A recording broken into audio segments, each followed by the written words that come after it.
आइए सर, आइए। सर नमस्कार। नमस्कार, नमस्कार, बताएं। सर एक्चुअली मैं अपने बच्चे के एडमिशन के रिगार्डिंग आपके पास आया था। जी जी। सर मैं जानना चाहता हूँ कि उसकी बच्चे की रेगुलर स्कूलिंग का क्या है प्रोविजन सर? एक्चुअली पहले बताइए कि आपका बच्चा जो है वो किस क्लास में एडमिशन चाहते हैं? क्लास 12th में एडमिशन दिलाना सर उनका। अच्छा, 10 पास कर चुका है? 10 पास कर चुका है। ठीक है। और मैं चाहता हूँ कि एक रेगुलर स्कूलिंग मिले बच्चों को। जी जी। इसके कारण जो है आपका जो है पता चला था, इस बारे में आपसे मिलने आया हूँ जी जी। और इस बारे में जानकारी लेने आया हूँ। जी जी।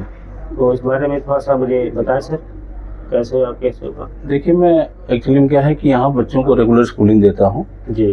क्योंकि चूँकि NIS बोर्ड एक ऐसी संस्था है कि जो अगर प्राइवेट में अगर बच्चों को पढ़ाना है तो NIS बोर्ड ही है दिल्ली के अंदर, जिससे हम एडमिशन ले करके और बच्चों को हम पढ़ा सकते हैं। लेकिन चूँकि डिस्टेंस बोर्ड की एजुकेशन है तो इसमें क्या है कि कहीं बच्चों को रेगुलर स्कूलिंग नहीं मिल पाती।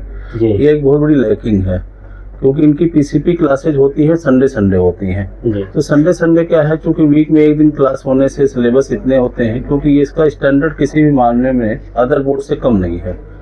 तो ऐसे एक दिन की पढ़ाई से बच्चे जो है वो तैयारी उतनी अच्छी उनकी हो नहीं पाती।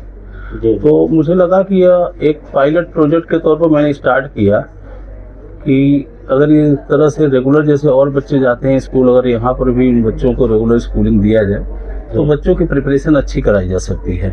तो मैंने सेम वही पैटर्न अपनाया जो स्कूलों में CBSE एफिलिएटेड स्कूल हैं, जो उन बच्चों को जो वहाँ पढ़ाया जाता है, जो रूटीन है, जो इन्वायरमेंट उनको दिया जाता है, वो सारी की सारी सेम पैटर्न मैंने जो है इन बच्चों के लिए एक शुरू किया।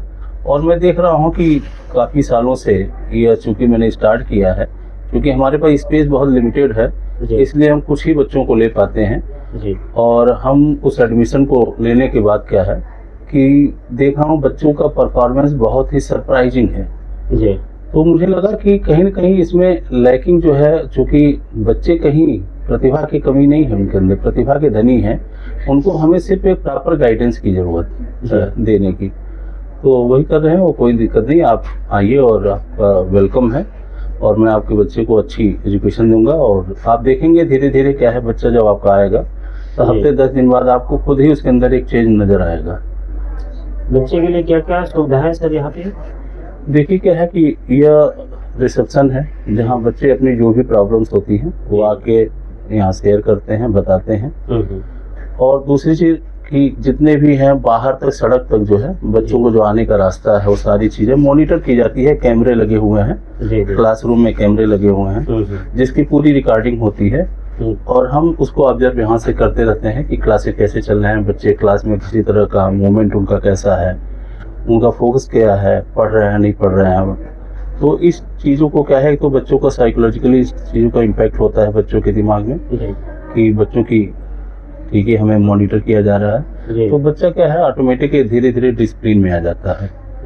दूसरी चीज़ क्या है कि आपको मैं दिखाता हूँ, ये हम बायोमेट्रिक मशीन लगाए हैं। ठीक है। जो बायोमेट्रिक मशीन क्या है कि जब बच्चे आते हैं तो उसमें अटेंडेंस के लिए वो थंब लगाते हैं। अच्छा। तो उसमें क्या है टाइमिंग नोट हो जाती है, कितने बज के कितने मिनट कितने सेकंड पे आए। जाते समय फिर बायोमेट्रिक मशीन का यूज करते हैं। तो बच्चों के अंदर ऑटोमेटिक क्या है टाइम को लेकर, उसकी इम्पोर्टेंस को लेकर एक रेगुलर जो है पंक्चुअलिटी धीरे धीरे डेवलप होती है। दूसरी चीज NIS बोर्ड से रिलेटेड सारी चीजें, हम ये नोटिस बोर्ड है, उस नोटिस बोर्ड पर क्या है सारी चीजें यहाँ अवेलेबल रहती है। इस नोटिस बोर्ड पर क्या है हम सारी चीजें बच्चों को दे देते हैं। जैसे अब इस समय क्या है आप देखेंगे तो हम बच्चों को क्या है यह यूनिट टेस्ट करा रहे हैं। उस यूनिट टेस्ट का क्या है पूरा शेड्यूल लगा हुआ है कि किस किस डेट में कौन कौन से पेपर होंगे। तो उस पेपर का पैटर्न टोटली हम इस तरह से अपनाते हैं कि प्रॉपर उनका जैसे सेंटर पर जाते हैं एग्जाम देने, उनका प्रॉपर चेकअप होता है। तो उनका पूरा चेकअप किया जाता है, उसके लिए वही सेम डिसिप्लिन अपनाई जाती है, जिससे क्या है कल को बच्चा जब एग्जाम देने जाए तो उससे क्या होगा कि वो ऑटोमेटिक क्या है उसको इस चीज़ की इम्पोर्टेंस पता होगी, हमें कितने बजे पहुंचना है।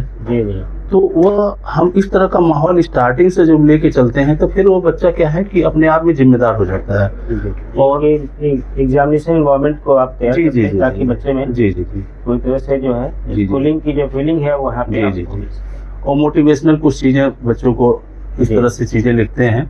हम तमाम महापुरुषों के उनके अपनी बातों को कि जिससे बच्चे इन चीज़ों को पढ़ करके क्या है उससे थोड़ा मोटिवेट हो, इंस्पायर हो। तो ये चीज़ें हम करने की कोशिश करते हैं।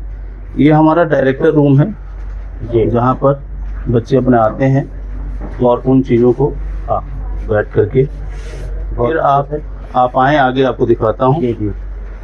यह एक सर क्लासेस से जो सुविधाएं मिलती हैं बुक्स वगैरह की या उनके स्टडी मटेरियल्स की तो सब जो है प्रोवाइड कर दी जाती है बच्चों को। एक्चुअली क्या है कि देखिए हम प्रॉपर सारी चीज़ों का नोट्स जो है बच्चों को देते हैं। टीचर हर सब्जेक्ट का प्रॉपर उनको पढ़ाता है, नोट्स देता है, उनको होमवर्क देते हैं और सारी चीज़ें फिर 0 पीरियड स्टार्टिंग में पहला ही 0 पीरियड होता है। उस 0 पीरियड में जो भी होमवर्क होता है उनके चेक होते हैं। अच्छा। और इस तरीके से उनको पूरा आइए मैं आपको आगे दिखाता हूँ। यह क्लासरूम है जी। चूँकि हमारे पास 10th और 12th के ही बच्चे होते हैं तो एक क्लासरूम हमने 10th के लिए बनाया है, एक 12th के लिए बनाया है जी। आगे आपको आइए मैं दिखाता हूँ आपको जी। बच्चों की सुविधाओं के लिए कि चूँकि स्पेस कम है, बच्चों को अगर सफोकेशन होगा, बच्चों को एक कंफर्ट इन्वायरमेंट नहीं मिलेगा तो बच्चों की पढ़ाई नहीं हो सकती उतनी बेहतर। उसी के लिए मैंने 1.5 टन के AC लगा रखे हैं। हर क्लास में AC लगी हुई है 1.5 टन की। ये मैं मिरर लगवाया हूँ आपको बताऊँ कि जिससे क्या है बच्चों को अपनी खुद ही पर्सनालिटी डेवलपमेंट में उनको एक बहुत बड़ा कंट्रीब्यूशन होता है इससे कि बच्चा शीशे के सामने खुद को देख करके वो अपना ड्रेसिंग सेंस को समझ सके, उसके तमाम चीज़ों को उसके सामने बोलेगा तो वो अपने फेस रीडिंग को देखे कि कैसा हमारा फेस एक्सप्रेशन किस तरह से है जी। तो इस तरीके इन चीज़ों के लिए मैंने एक यह मिरर भी लगवा दिया है। सर ये देख रहा हूँ कि एक टीवी स्क्रीन भी लगाई है। ये टीवी स्क्रीन जैसे कई सारे ऐसे टॉपिक होते हैं जी जिनको अगर गूगल के थ्रू हमको मैप के थ्रू अगर दिखाएं और उनको पढ़ाएं तो बच्चों को बहुत विजिबिलिटी के तहत अगर पिक्चर के तहत अगर उनको दिखाया जाए बताया जाए तो उनके दिमाग में काफ़ी अच्छे ढंग से समझ में आ जाती है जी। आपने किया है बहुत अच्छा था। ये मैं देख रहा हूं सर कुछ बुक्स है आपकी जो है आपके जो है ये बुक्स एक्चुअली बच्चों के लिए हम एज ए लाइब्रेरी की तरह सुविधाएं दी हैं क्योंकि मटेरियल कई बार नहीं मिलती हैं तो जो बच्चे पास आउट होते हैं उनसे हम किताबें ले लेते हैं जी क्योंकि बाई पोस्ट बोर्ड प्रोवाइड करती है उनको। अच्छा। तो उस किताबों का हम कलेक्शन करके रखते हैं कि जिससे बच्चों को पढ़ने संबंधित जो बुक्स की प्रॉब्लम है वो ना होने पाए। बहुत बढ़िया। तो उनको पूरा बुक्स की मटेरियल की शॉर्टेज हमारे पास नहीं हो पाती है। बहुत अच्छा। क्योंकि हर साल पास होके जाते हैं उनके लिए किसी काम नहीं तो हम वो किताबें ले लेते हैं और फिर आगे वाले बच्चों को पढ़ने में उससे मदद मिलती है। और बच्चों से संबंधित जो सुविधाएं हैं जैसे कि ड्रिंकिंग वाटर वगैरह है। ये देखिए आप आगे आएंगे तो आपको दिखाइए दूसरी क्लासरूम है। इस दूसरी क्लासरूम में भी आप देखेंगे तो इसमें सेम उसी तरह से इसमें वो पानी पीने की प्रॉपर अरेंजमेंट है, बच्चों को ड्रिंकिंग वाटर फैसिलिटी है जी। और इसके अलावा इसमें भी आपकी AC लगी हुई है। हाँ ठीक है। और बुक्स वगैरह बच्चों को पढ़ने के लिए अवेलेबल हैं। बहुत अच्छा है। बहुत हाँ तो इस तरह के सारी चीज़ें जो उनके लिए इसेंशियल रिक्वायरमेंट्स है वो सारी चीज़ें अवेलेबल हैं जी। अभी इस समय आप देख रहे हैं बच्चे यह यूनिट टेस्ट दे रहे हैं जी। और इसका क्या है जैसे वीकली हम टेस्ट लेते ही हैं, हफ्ते में एक दिन हर सैटरडे टेस्ट होता है। अच्छा। लेकिन उसके अलावा कुछ समय बाद महीने 2 महीने बाद हम उनका एक निश्चित इंटरवल के बाद हम उनका यूनिट टेस्ट वगैरह लेते रहते हैं। बहुत बढ़िया सर। उससे क्या होता है कि बच्चों को धीरे धीरे प्रिपरेशन जी ऑटोमेटिक चलती रहती है जी। तो यह जो है यही है। हमें उम्मीद है कि आप जो सजेशन देंगे अगर आपका कुछ लगेगा कि कुछ और हमें इम्प्रूवमेंट की ज़रूरत है तो आप बिल्कुल जो है आप सजेशन देंगे तो हम उसमें इम्प्रूव करेंगे क्योंकि ये एक हमारा प्रयास है जी कि बच्चों को हम बेहतर एजुकेशन दे पाएँ और काफ़ी अच्छा परफॉर्मेंस दे रहे हैं क्योंकि बहुत सारे वीक बच्चे आते हैं लेकिन मैं देखा हूँ कि जब रेगुलर उनको उस इन्वायरमेंट में उनके साथ किया जाता है तो वही बच्चे वो परफॉर्मेंस है जो सरप्राइजिंग होती है। बहुत अच्छा मुझे दिख भी रहा है, बहुत बढ़िया है एनवायरनमेंट बच्चों के लिए। और मैं चाहता हूँ कि अपने बच्चों का एडमिशन भी मैं शीघ्र आपके पास कराऊँ ताकि हमारे बच्चों की जो भी आगे इम्प्रूवमेंट है यहाँ से हो और आपके मार्गदर्शन में वो आगे बढ़े। और आपका जो मिशन और विज़न है मुझे बहुत बढ़िया लगा, पसंद आया। और ऐसे बच्चों के लिए खास करके जो आपने डेवलप किया है जो कि बस यह सब आप लोगों के सहयोग से ही संभव हो पाया है और मेरा प्रयास जारी है। बहुत अच्छे से, बहुत बढ़िया। मैं कल ही आकर के इसका बच्चे का एडमिशन कराता हूँ। ठीक है सर, धन्यवाद। ठीक है सर, धन्यवाद।